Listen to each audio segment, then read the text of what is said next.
This is the Hoco ES62 Plus neckband. I want to connect it to my iPhone, so I turn it on.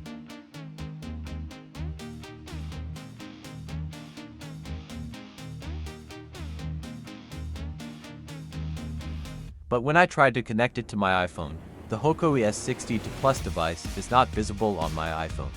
If the Hoco ES62 Plus device is not visible on the iPhone, let's see how to fix it. First, make sure that your neckband has enough charge. If the neckband does not have enough charge, charge it for 20 minutes.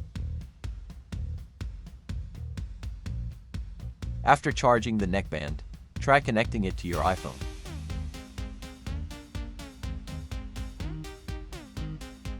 If the Hoco ES62 Plus still does not appear on the iPhone, follow the second method.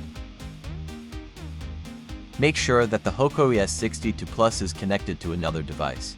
If the Hoco ES62 Plus is connected to another device, unpair it from there. Now Hoco ES62 Plus is showing on iPhone.